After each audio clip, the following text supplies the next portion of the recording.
Hey, Gabriel Blake. Hey, Gabriel Jose. Where are we today? We're actually together for the first time in a while at your apartment.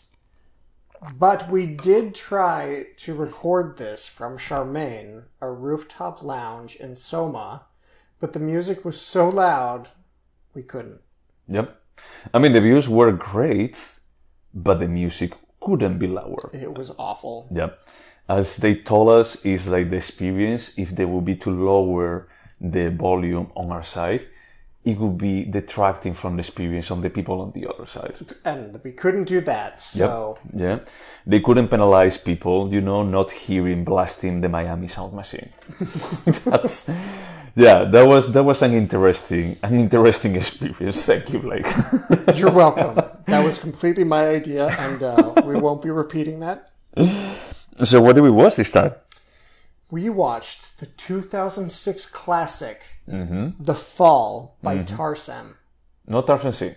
Tarsem. Tarsem. And I think that this was my pick. And the reason why I pick it is because talking the other day with some co-workers about comfort movies, I realized that I watched this movie way more times than I give it credit for. But the funny thing is that probably the first time that I watched this movie was... Well, no, it was still in Spain, like 10 years ago, maybe. But it was like years after it was released. So, my experience watching this film, I saw it in 2006 during the theatrical release. I was living in a town called Provo in Utah, where I went to school. And the theater that I loved was 45 miles north. And I just decided one night I wanted to see a movie. I looked what was at the Art House Theater. I watched the trailer and just said, yep. And I went and watched it. And I thought, this is the luckiest decision I've ever made. Yeah. No, honestly, when I watched it, I remember this. Okay, I have no idea about this movie. And the kind of review that I heard, it was like, this is good. It's like visually really appealing. But I didn't know exactly what to expect out of it. And we have talked about The Fall multiple times as a movie that we both really like. And I was curious to see if watching it again after, like watching really good cinema, a really terrible one, too, let's not forget about that, how this actually held. So also, this is an interesting movie for us to watch on the podcast because I feel like this podcast is 60% new films and 40% us wanting to introduce films that we love to the other person. Yeah. But this is the first movie that I think we've both seen many times and we're both very vocally about. About liking it. Yeah. So, what is it about? Okay, so it takes place in the 1920s, somewhere near Hollywood. It seems to be on like kind of the outskirts of the country, on the coast-ish. Yes. And the two main characters are Lee Pace, who plays Roy. Roy is a stunt double in silent films, and he has recently been paralyzed after a stunt, and so he's in this hospital. Then there's this young Romanian? I don't know, an immigrant girl, a vaguely foreign girl. She's like, what, 6, 7, 8? Something like that? Like 6 probably. And she barely speaks English, and she's there recovering because she was an orange picker in a field, and she broke her arm. So she's there recovering. And she also fell. They both fell and injured themselves, and they strike up an uncommon friendship. And Roy tells, I don't remember her name. Alexandria. Yeah.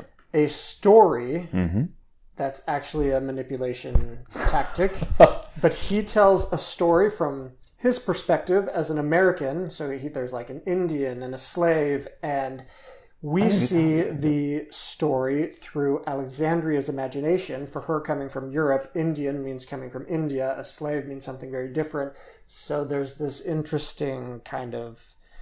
They're both collaborating on this incredibly beautiful story. And so then throughout the movie, we see the imagination story and we see what's happening in the hospital throughout. Yeah. And it's extremely dramatic and gorgeous. Yeah, one of the things that's one of the reasons why I watched it the first time is because against all the common trends in Hollywood, Tarsem, he actually recorded everything outdoors. Is that there are like many beautiful landscapes and locations, but all of them exists in the real world. Is that he didn't made anyone, any of them up in a studio. No sets at all, no stages. Yeah. And it's like some of them is that they really look is that this cannot exist.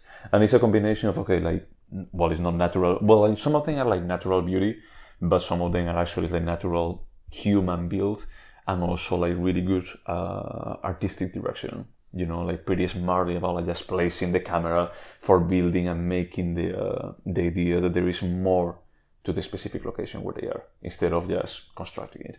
I think that the only thing that they may have construct is when one of the characters explodes himself, that they actually, that I don't think that probably that place, they say, of course, like take this millennial temp, like 1,000 years old and just explode it for your movie. And I remember watching, because I watched all the extras on the DVD over and over, they built what do you call it? Replica? A replica that was like a third of the size. Oh, a third. And then they actually blew it up. Yeah. But that place did actually exist. It Yeah. wasn't that they just, built a stage. And I do want to call out that this film was shot in 28 countries over 4 years. Like the task of filming this had to be just incredible. There is this scene that I have forgotten when the mystic just swallows them up, and they start like having this ritual dance of the other mystics, and they start like having flashes of them like just walking next to the pyramids. So they also saw the Statue of Liberty. They saw the Eiffel Tower. It's like, okay, you guys went crazy. Everywhere. They went everywhere. Yeah, at that point I was thinking, like, how come did they do, like, from a budget perspective, how did they justify this? About like, okay, we want to have like a flash of 1 second. And it's true, maybe you're not going to be like taking the whole thing, because most of those shots, they only show the cast from behind. They show like the Darwin's Code that is like pretty visual. And it's okay, you can just send like a replica of the jacket there, and you don't need to take like the full crew with you for just shooting like this 1 second long scene. But it's still like pretty amazing that the guy went so crazy of, it's completely mandatory for me that there has to be like a scene in front of the Eiffel Tower and in front of the Statue of Liberty. It's interesting you bring that up, because what did you think about those two shots? The Eiffel Tower and the Statue of Liberty, those two, I felt like, why are you putting these two? Because everything else is so medieval. Yeah. It felt like a period piece from the 1920s, and that it didn't make sense. Out of place, yeah. But that's a minor misstep in a movie that we both agree is incredible. Yeah, and the thing is, like, they're like half a second, each one of them. It's like, it's not that much. It's more like at that point, I was like just focusing, okay, what are going to be like showing?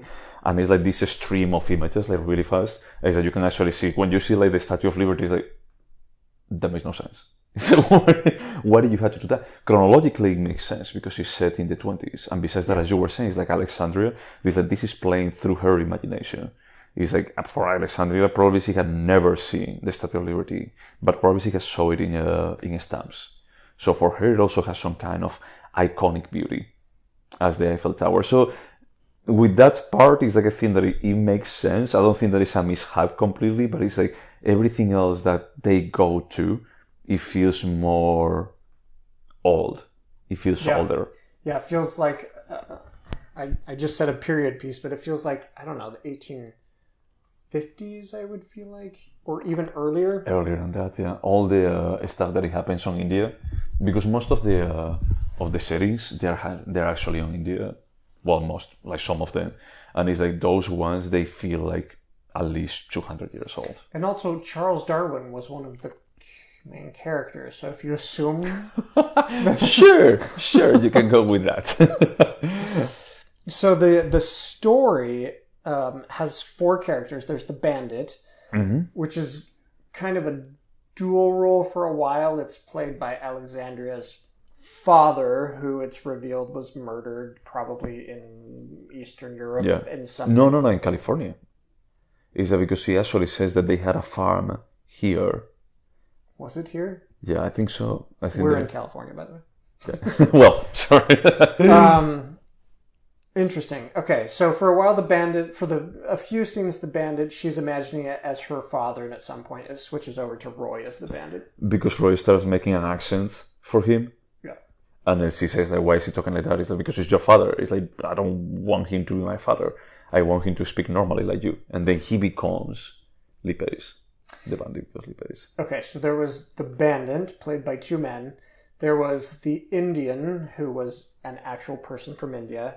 There was Luigi, the explosive expert, which was so stereotypically offensive to Italians. It's not really that offensive, but it is. Yeah, in any case, he's also the actor that in the real life that he's missing one leg. Yeah, he's also a stunt double, maybe an actor, but works in the movies and used the loss of his leg to be able to do all these special effects in the 1920s. And then there was the slave who was... That is the ice carrier. Yes. So it's a lot like Wizard of Oz in that, in her imagination, in this story, it's based on people actually in her real life. And that brings up a theme that I think is kind of prevalent, is that while Lee Pace is telling the story itself is a collaboration between the two, and they both have a say in where the story goes. Yeah. Which I think is pretty obviously an idea that Tarsem wanted to explore. Yeah. Yeah, I mean, I think that the influence doesn't become like really obvious until the end, you know? It's at the last part when basically Lee Pace is like just like facing his self-destructive desire, because in the story it's like basically about him tricking Alexandria for getting him morphine and just committing suicide.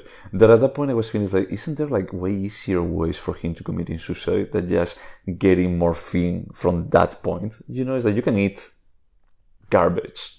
You can just like ask for a knife or a razor and just say that you're going to be like saving yourself. And just open your wrists. Which is a big part of the story that we didn't describe, is that Lee Pace, I think Roy has a genuine interest in becoming friends with this little girl, but he also has this ulterior motive that he wants her to sneak into the dispensary and steal morphine, and he just tells her he wants to go to sleep. Yeah. But he's very much trying to commit suicide and manipulating this young, sweet little girl. And I messaged you after I watched this movie yesterday morning, and I told you it felt different this time, and you were like, let's not talk about it until the podcast. Yeah. So this was a comfort movie for me when I was like 23, 24, 25. I would fall asleep watching it like every night. The music is insane. Yeah. I've been in love with Beethoven since I was like 10, and the Beethoven Seventh Symphony, that's amazing. Insane, the music.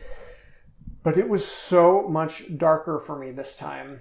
It was? Wow. And not necessarily in a bad way, but this time I watched it, it was so much more about Lee Pace wanting to kill himself and manipulating this little girl, putting her in harm's way multiple times.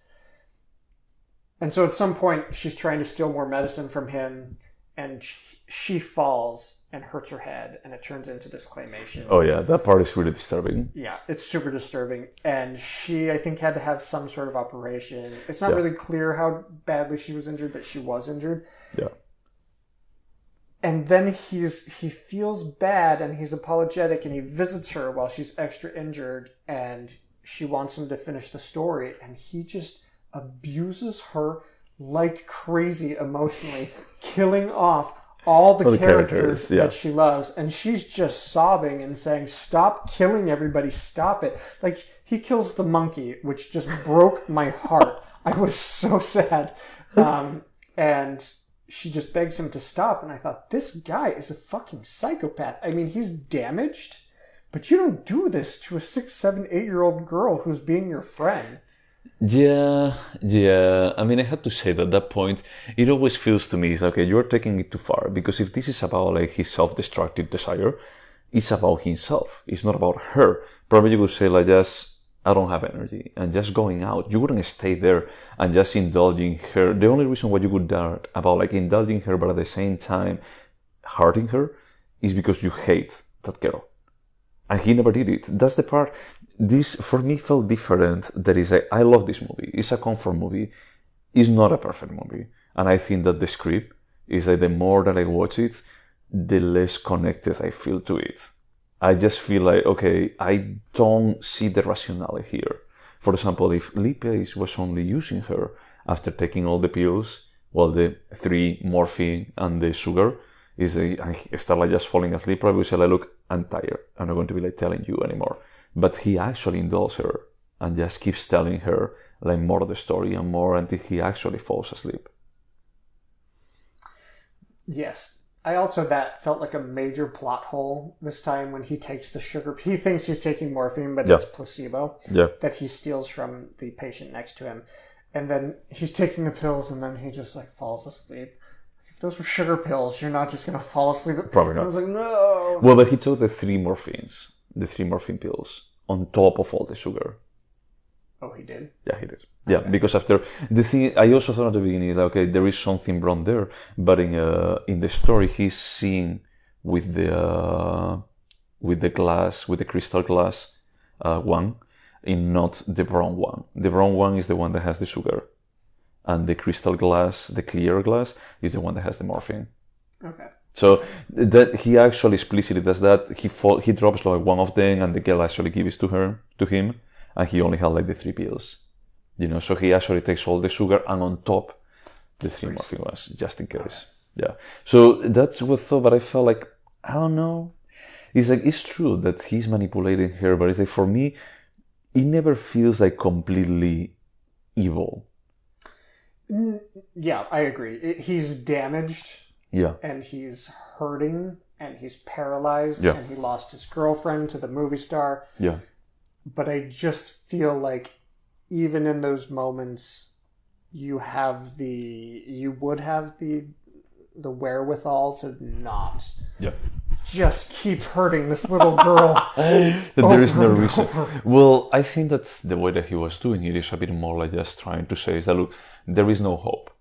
Is that there is no hope. It's like the only way that I actually have to break this illusion that you have of hope is just killing these characters that I made up, that there is no value associated with it, as there is no value associated with me either, because I lost my reason to live. That is like, it was this girl only, So I had the feeling that I don't think that he's doing it in a way of hurting her. I think that he's doing it in a way of just reinforcing his desperation, his hopelessness. A bit more like, look, I'm broken. I'm telling you that I'm broken, that I just want to be done, that I just want to kill myself. And you want me to tell you the story? Is that, look, I'm going to be portraying what I feel, not about like hurting you. I'm going to be like portraying what I feel about my life into this story. And she tries to do the same. That is about like, she actually sees everything with a positive light.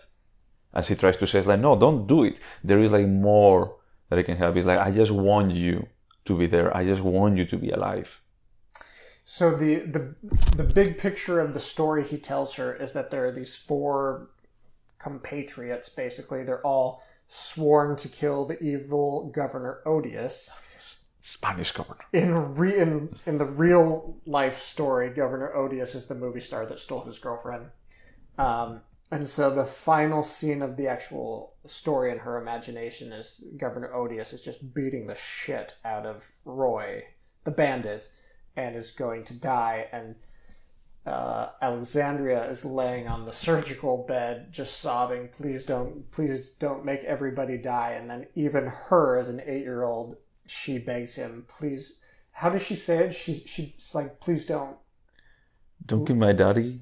No, but she acknowledges that the bandit is Roy, and she's like, please don't die. She's asking, please don't kill yourself, which broke my heart, but it felt a little bit manipulative. But I don't care. I love this movie. I love it so much. Look, as I was telling you, I think that this is not a perfect movie, but it's a movie that I love. It's a movie that is look, I also love Showgirls because it's a train wreck. I will never defend it as something good. But there is... Don't you compare this? No, I'm going to say that these are 2 movies that is, okay, the fall may not be perfect, but it's closer to be perfect than Showgirl. Showgirl is like the opposite of being close to perfect. It's close to a complete disaster. And, but they are like two movies that I think, okay, they are aware of their limitations. I don't think that Tarsem, at any point, he was thinking about making a perfect movie. And I don't think that the strength of this movie, even when he was directing it, I don't think that he ever thought that it was going to be on the script. He knew that the script is a justification for just having like beautiful landscapes. And it's good. Don't get me, I mean, it's good. It's like, it's more than functional, but it's not wit, for example. Yeah. Where wit succeeded in... What did wit succeed in? Script and destroy my soul. Yeah.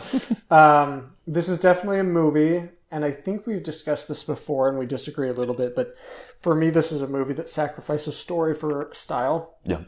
Which I'm totally fine with. I think this is absolutely one of the most visually stunning films I've ever seen. And so I saw this movie for the first time 14 years ago, and it's never changed. And I've never gone more than a couple years without seeing this movie. That's cool. So you were telling me earlier that actually this movie was released in 2006, but it was actually finished production in 2001? Or 6 years earlier, you said? So I'm not going to get the dates right, but I watched the extras on the DVD, and I own this on DVD. That's how I watched it. There was an interview with Lee Pace and I think Tarsem, and whoever was doing the interview was saying, "Hey, tell me about this, tell me about that." And Lee Pace said, "It's so weird for me to be interviewed about a film that I shot so many years ago." The film was not going to get a release at all, and that's why now when you see the film, it is quote unquote presented by Spike Lee. Spike Jones and David Fincher. Spike Lee had nothing to do with this. I don't think that he will be involved with this. And in the mid-2000s, this kind of became a thing where established directors would find smaller films that they loved and they would put their names on it as, like, Quentin Tarantino presents. What was the movie he presented? I have no idea. I'll look it up. But basically, this film saw the light of day because Spike Jonze and David Fincher wanted people to see it. Yeah, but the funny thing is that they put a lot of money into this movie, even if it was for just flying the crew from one place to another. So from that perspective, it's like, who put that amount of money and then didn't want to release it? I don't know. It's bizarre. I can't imagine who would ever invest in this movie without wanting it to see the light of day. Yeah. Hero. Quentin Tarantino presented Hero, the Chinese film that ended up being kind of a hit, but nobody was going to watch in America, so he presented it. So, but you also said that it was like just maybe like 5 years or whatever, after it was finished, until it saw the light of day.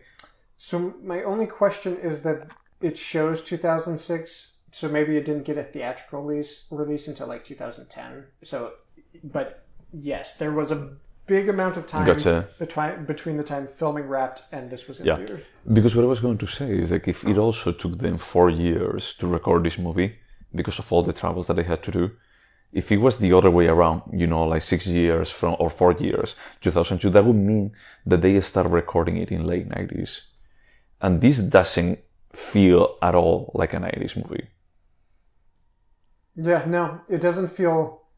To me, it doesn't feel dated at all. The fact that I watched it on a DVD meant that the resolution wasn't great, but if there's a Blu-ray version, it would feel like it came out 2 years ago. Yeah.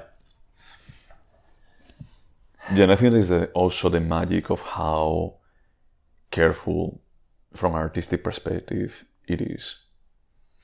And it was very clear that it was a love letter to film, I think. Yeah. And it celebrated a lot of the things that I think both you and I value about the magic of cinema and what the worlds it can take you to and the emotions it can make you feel. Yeah. Yeah, I think that I told you that I have a weak spot for meta cinema. Like this kind of onanistic exercise from Hollywood. Like, I like La La Land because I feel like it's something similar to that from the perspective of just trying to make a homage to the musical cinema of the 40s and 50s. Do you feel that way about Once Upon a Time in Hollywood? partially, but the prince that Quarantino uses is slightly different, you know? Yep. It's a bit more, I wouldn't say cynical. It's a bit more bastardized. A bit more like, I want to be the bad boy looking at this. But I love Sunset Boulevard is my favorite movie, and they actually look at silent cinema.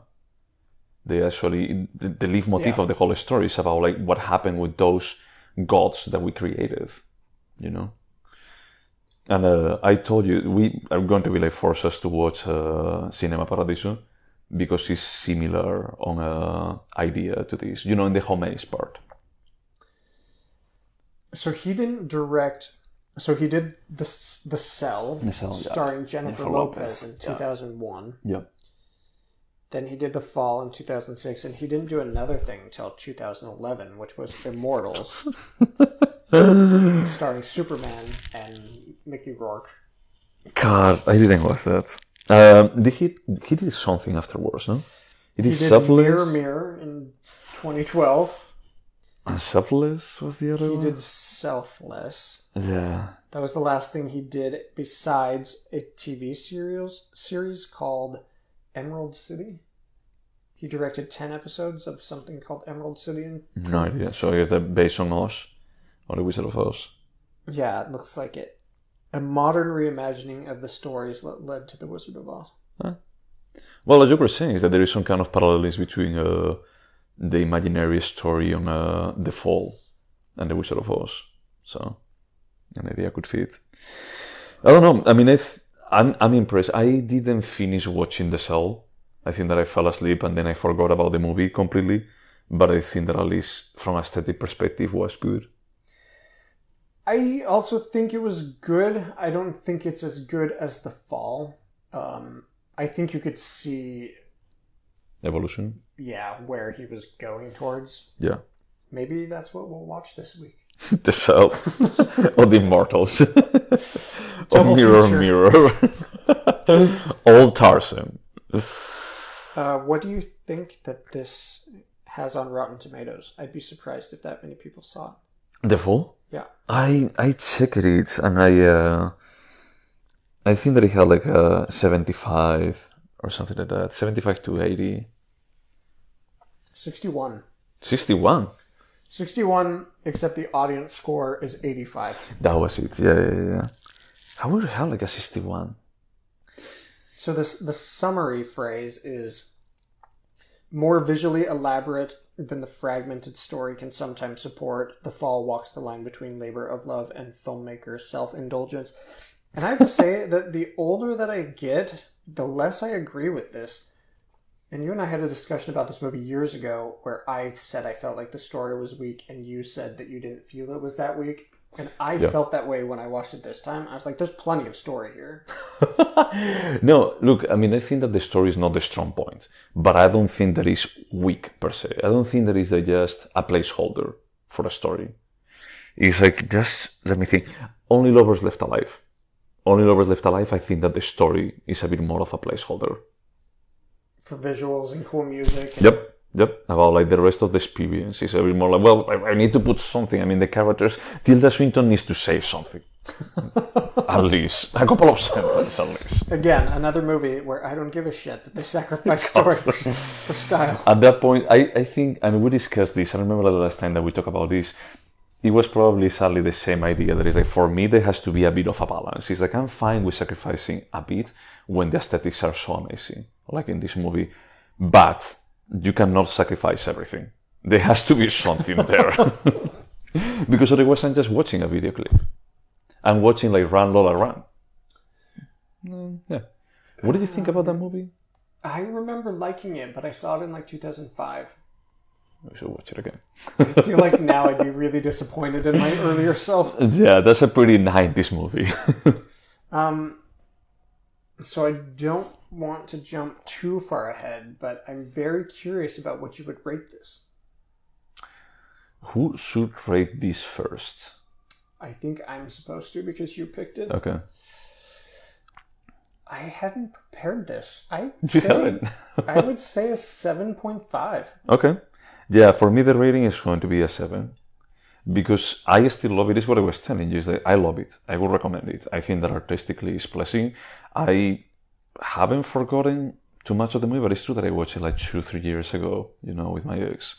So from that perspective, it's like I think that it's a good movie, but it's not a 6 movie. I think that all the effort that they put into the aesthetics and into just going to different locations, I cannot think of many movies that they have done this. Yeah, so I completely agree with your rating. Yeah. I also think it is a good movie. I've watched it at least 20 times, and I will watch it again. I would recommend this basically to anyone if they were saying, "Hey, what's an interesting movie I probably haven't seen?" And I have I have already seen The Turing Horse. What should I watch next? Wait, and then The Fall. Shoot, there was going to be something I told you from the trivia. Oh, yes. I told this to you right before we started recording. I read in the trivia section of IMDb that this was heavily inspired by a Bulgarian film from the 1980s called Yo Ho Ho, which I've never heard of. And yes, Bulgarian movie, Yo Ho Ho, 1981. I think it would be interesting to watch it at some point. Yeah, the one that I was thinking about, every single time that I watch this movie, I remember I think about The Princess Bride. Don't do that. Why? I don't like The Princess Bride. Why not? I thought that every single American loved The Princess Bride. Well, no, not this American. Because you like The Fall? I think that movie, I watched it as a kid and it was disturbing to me, and I just never... I always had these negative emotions associated with it. Like, don't they have to walk through a forest where, like, flames can just jump out of the ground at any point? And that horrified me. And I'm like, this is not entertainment. I don't want to watch this. Was that on The Princess Bride or on The Never-Ending Story? No, I've never seen The Never-Ending Story. Okay, so it has to be The Princess Bride. And there's, like, giant rats that eat humans. I don't remember it, man. Yeah, I watched it, like, many years ago. Anyway, and I thought, the thing is that when I watched The Princess Bride, that everyone loves everywhere, it's like the only thing that I can remember of that movie is like the kid from Those Wonderful Years, or whatever it's called. Mm-hmm. It's like the main kid, the grandfather reading the story, and the Spanish guy, the Íñigo Montoya. My name is Íñigo Montoya. Prepare to die. That's the only thing I remember. You don't remember? Oh God, the Kevin Spacey TV show, Kevin Spacey House of Cards. Okay. Robin Wright. She was the princess? Yeah, that's right. And Andre the Giant, I remember all of That's true. I was there. So the reason what I think about that movie is because it follows a similar pattern. It's true that the grandfather is not trying to trick the grandkid into stealing alcohol or drugs for him, but at the same time, it's a bit more of a generational story, and about like just trying to connect through an imaginary tale. So I think that I like that. Now, I remember the first time that I watched The Fall, I was mind blown by the beginning. I didn't know exactly what I was going to be expecting, but that first sequence in a super slow motion, with the Seventh Symphony of Beethoven, on black and white, it was like, holy shit, this is like one of the most gorgeous things that I've ever seen in my life. You know what that opening reminded me of this time, and I don't mean this in a negative way? The Turing Horse. No, it was the opening sequence to Antichrist. Oh. Where it's all black and white and slow motion, and it's just the most beautiful shots you've ever seen. Isn't that like when the kid commits suicide that he jumps through the window? I mean, he's like 3. I don't think he's actively committing suicide. But it shows like, what's her name? The Lars von Trier muse. I don't remember her name. Yeah, she's in Independence Day 4-2. But it's like her taking a shower in slow motion. That's true, yeah. And I think they're having sex. Yeah, it's like sex in slow motion in the shower. Anyway, it's just these shots that are so beautiful. Slow motion, gorgeous classical music, black and white. Do you remember the song that it was playing on Antichrist? I have no idea, but I know it was Beethoven's 7th in this movie. Yeah. Huh. Yeah. No, and the thing is like that opening doesn't fit into your head, doesn't actually just fall, the pieces doesn't fall in place until significantly later in the movie, when you can see like the girlfriend also on the side, that she's like just having a drink or something, or talking with the actor, you know, and just playing with the locker. Yeah, what's actually happening in those opening scenes, you don't find this out till later, but it's a movie set where there are some stunts being done, where there's like a steam-powered train sitting on a bridge over water, and there's people that seem to have fallen off the bridge into the water, and cowboys that are trying to rescue, and a horse, and it's just all slow motion. Describing it is ridiculous because it's beautiful. And yeah, and even like the camera work, I remember like when I watched it, like the camera work, it almost feels like something that you would see in the 20s. You know, like how he was doing, not the slow motion, but a bit more like the takes that they would do. You know, that they were like, there is this scene that someone's like just walking out of the steam, you know, and you cannot see anything until he gets like really close to the camera and he's screaming in silence. I find it like mind blowing. That beginning and the end. I mean, the end is like just sweet. I love Alexandria's voice. I find it like super adorable. It's like, I don't know if she was like a trained actress, or it was a bit more like, let's just pick this crazy girl with a crazy accent and see how it works. I don't think she was an actress at all. In fact, I just checked her IMDb page right before we started. She has 2 other credits after The Fall, but they're shorts. Huh, okay. And it was interesting because in the real world, she barely spoke English when they started filming. And all of the shots in the hospital were filmed in chronological order. So you can actually see her English get better throughout the film. Oh, nice. And some of the misunderstandings that she had in the beginning of the film were actually incorporated into the plot. That's amazing. Yeah. Because they feel like there is a scene with at the beginning, I think it's the first time that she talks with Lee Pace's character, with Roy, that Lee Pace is repeating the same thing over and over, and it's like, clearly doesn't understand. It's like, is this part of the movie? You know, that because Lee Pace is not really improvising anything else. Like, he's just, come on, let's go forward. But as a child actress, I thought she did incredible. Yeah. It was such a good performance, and Lee Pace did well. Not much was demanded of anybody else in terms of like actual fully developed emotional ranges.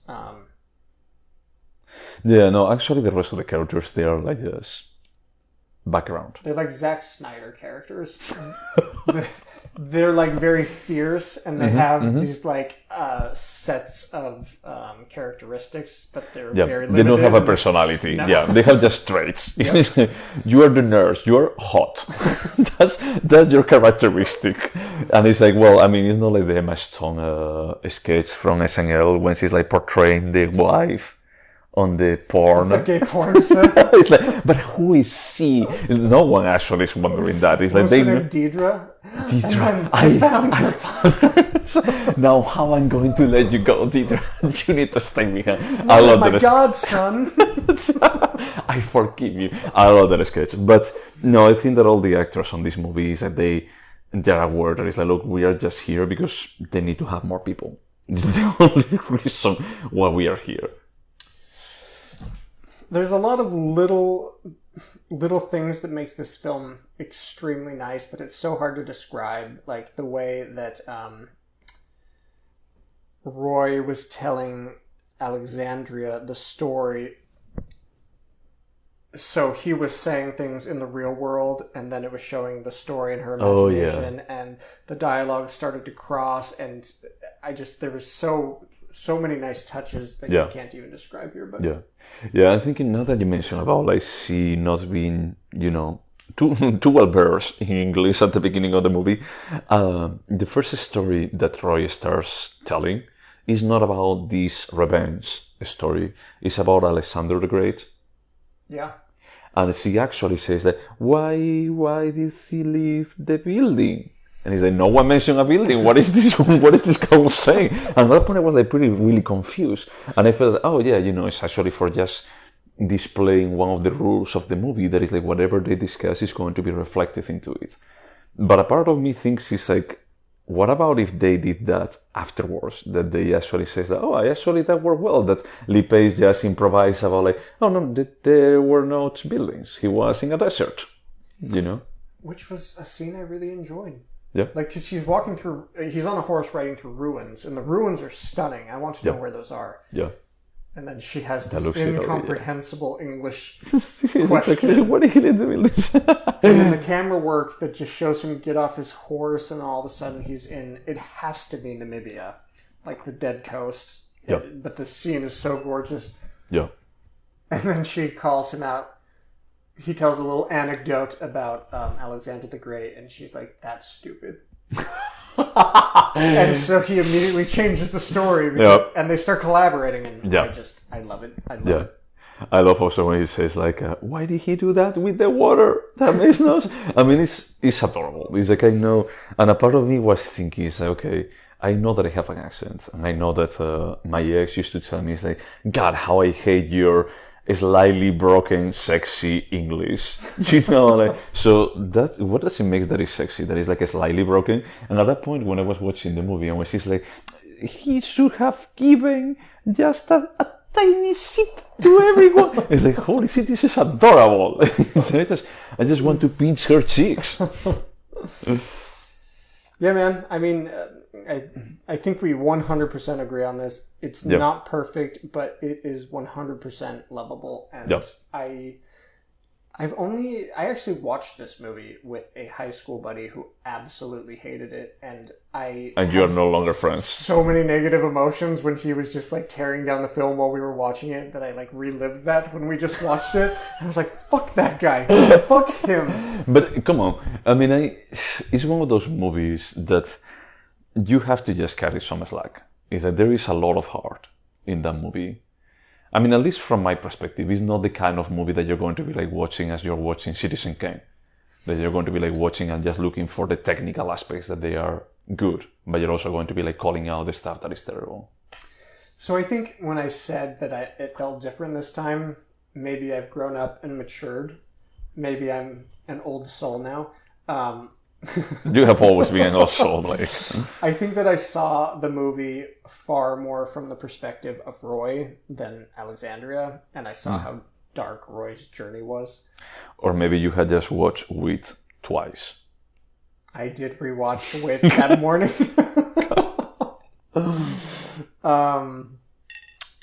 I don't know why I was telling you that, but...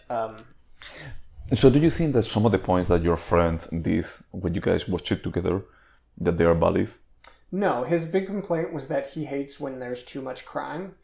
And so there is like a solid 10 minutes where Alexandria is like sobbing and begging Roy not to kill everyone, and it goes on and on and on and on. Oh, crying. Okay. And so this was just like a pet peeve of him. It wasn't like a solid critique of the film itself. Gotcha. He was like, I hate it when people cry this much. I'm like, this is the emotional climax of the film, dude. Shut the fuck up. So how does he feel about Julian Moore? I cut him off 100%. And he moved to Korea. North Korea, actually. No, that makes sense. I mean, honestly, I know that we discussed it when we watched Witch. I don't know if we were recording at that point or not, when I say about like just watching The Fall for watching something lighter. It was not lighter. For me, a little bit lighter. For me, it is. I mean, the thing is, like, you already know what is going on, and I always watch it. There is something on the tone of the movie that even if he's trying to commit suicide, I always see it from the optimistic perspective of Alexandria. That until the end, she doesn't really like connect about like, wait a second, this guy may be using me for committing suicide. But she always knew, because the first time when she successfully gets the morphine bottle, she dumps all the pills in the toilet except for 3, and he's furious. And you know she did that because she knows something's up. No, I think there is like another adorable moment when she says like, you wanted morphine 3, so I just get 3. Oh, that's the actual misunderstanding of the actress that Tarsem worked into the script. Oh! She misread the script and saw 3. She saw the letter E as 3, and that's why she brought 3. Yep, you're right.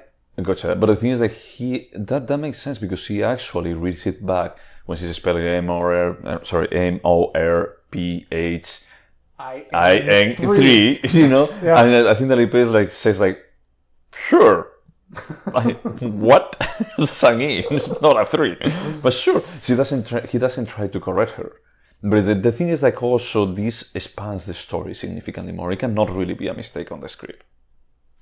This is what IMDb says, and please don't doubt Okay. IMDb.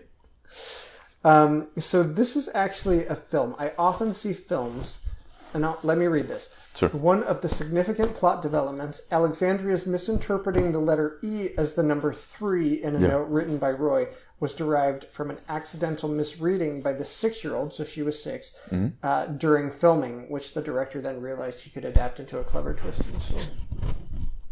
I wonder what would have happened in the original story, because if she actually brings the whole bottle of morphine... He could have killed himself, and then we would have had the last 2/3 of the movie. Well, actually, no, because I was thinking that the claymation is such a disturbing scene that it makes sense for it to actually happen like that.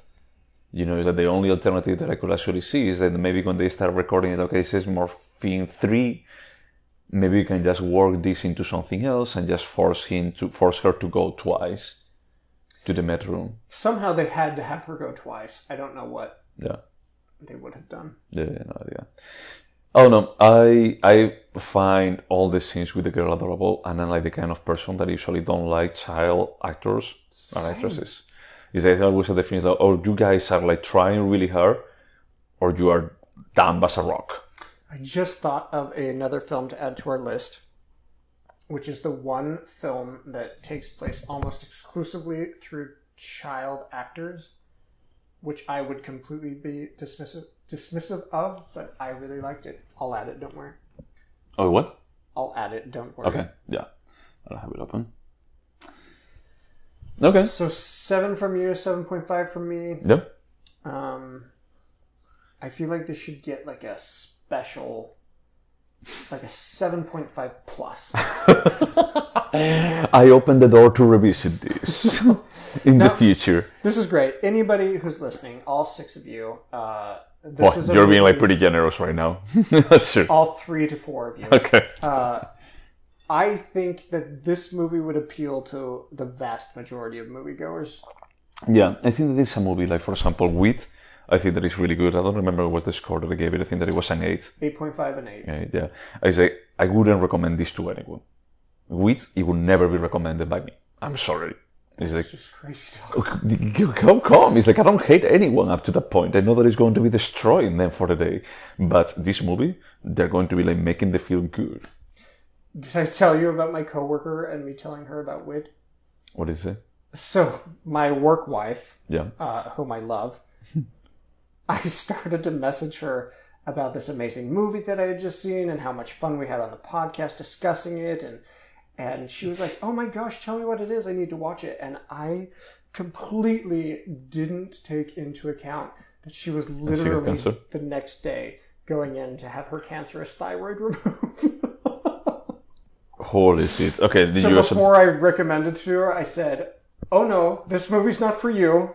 I just wanted to tell you about it. Just remind me in 6 months. We may talk in 6 months about it. when we're sure you're not going to die. Exactly.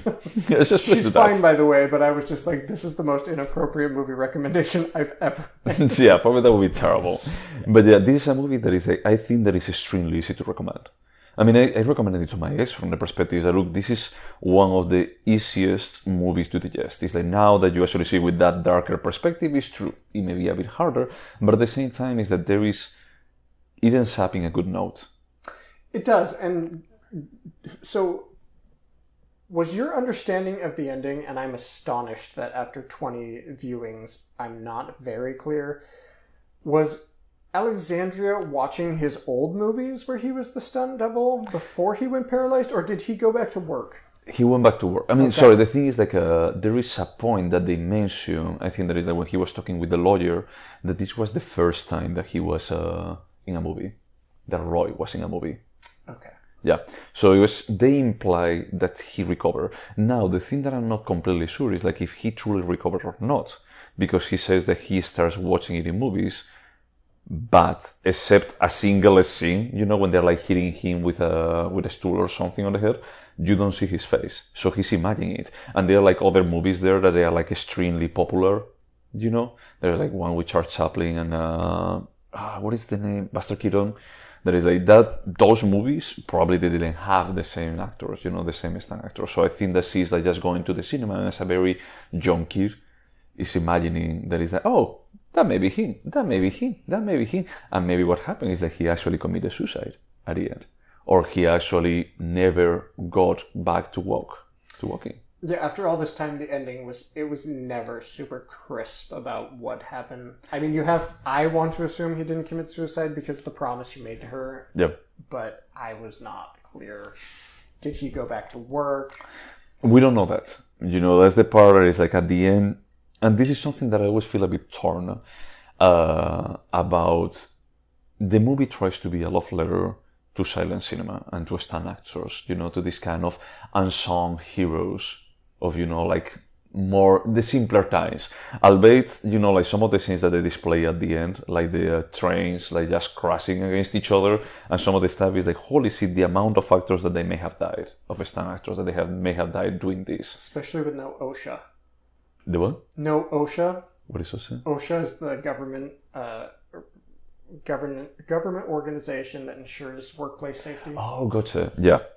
I mean, some of the stunts that they were doing there is like, you guys are insane. So from that perspective, it's true that it tries to be like a love letter to all of that. Now, I think that it fails a bit connecting towards like most of the story. It's like the tale that they actually describe. It's not about like crazy stunt action or anything like that.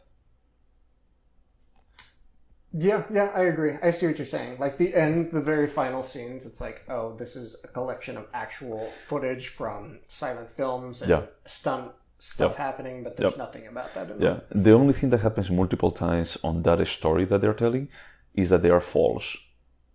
They're what? False. I would say that if it's not all of the characters when they are dying, it's like some of them, they actually fall to their death. Like the Indian guy falls to their death. The Darwin falls to his death. I can't believe when they killed that monkey. Yeah, no, that was terrible. The monkey falls too. I think when they shoot it, it's like he falls. No, they kill the monkey and Darwin lays him down and covers him with his coat, and then he stands up and says, "Kill me," and then it just shows him fall back. But the thing is, like, he actually he's like just climbing, and they shoot him, and he falls at that point, and it's like when they go down, and he picks him up. Darwin picks him up. So Darwin in the movie has a partner, a sidekick named Wallace, who's a monkey, and they are supposed to be partners in like developing theories, but really Darwin just steals Wallace theories. Wallace doesn't talk or anything; he's an actual monkey. But so Darwin's monkey Wallace is a reference to the naturalist Alfred Russel Wallace, who independently developed the idea of natural selection, and then Darwin basically took credit. So there are several times... Wait. Wasn't that they both, in parallel, developed this and they got published the same year? So what this says is that Wallace independently developed the idea of natural selection, but then they presented on the theory together, and at the same time, Darwin published on the origin of species, and so Darwin just got way more popular, yeah. And so there's this sweet little monkey who keeps giving Darwin all his ideas, and then Darwin locks him in a backpack. And, okay, that's cool. But yeah, another movie that I actually thought about this one when I was watching it, it was Hugo. Why? Because I hate myself. No, I hate Hugo. I hate like 2/3 of the movie. It's exactly the opposite of Sunshine. He's like the 2/3 with the kid. He's like, I hate it. He's like, this is one of the dumbest things that I ever watched. But then the last part about Méliès, he's like, okay, that's cool. About who? Méliès. Oh. Yeah. So it's like the last part, that is like Ben Kingsley is the actor. He's actually playing. Yeah. He's like basically Méliès, the French director, and. He started just coming up with these ideas and just building up his fate in cinema and just being imaginative. So he talks about how he created those stories. And I felt like this is great. This is a great homage. Everything else that happened, this hour and a half that happened before this, is garbage. But at the same time, it's like it felt like one of these, okay, you wanted to make a homage. and I understand part of the imaginative stuff that you portray in Hugo, you know, about like the station, how it's designed and everything. It tries to be like the Méliès movies. It tries to be like the same kind of imagination. Like, for example, the scene when Hugo is like just hanging from the giant clock, you know, in the front. Is like, sure, I understand it, I get it, but it doesn't work. And I had the feeling that there is also a similar disconnect here in The Fall between the kind of homage that they do at the end. And it's like, hey, by the way, this was all about stunt actors and actresses in the early age of Hollywood. And it's like, yeah, that's great, but everything that you saw in between, I don't think that it really connects with this. Yeah. Yeah, interesting. I barely remember Hugo, besides thinking this is a piece of shit. Thanks, Martin Scorsese. Yeah, the Martin Scorsese did that, yeah. With Sacha Baron Cohen, yeah. That was not a good movie, but yeah. So what are we watching next time? We are going to watch, unless we cannot find it anywhere, the documentary that stars Lars von Trier and Jürgen Leth, The Five Obstructions. And I'm pretty interested to watch that because I never heard it before. I haven't seen it since 2013, so it'll be interesting to see if I still like it as much as I did the first time. Oh, 7 years. It's not that much. Yeah. All right. Well, this was great. Yeah. Well, thank you so much for listening. 4 to 5 people out there. Wash your hands. Bye.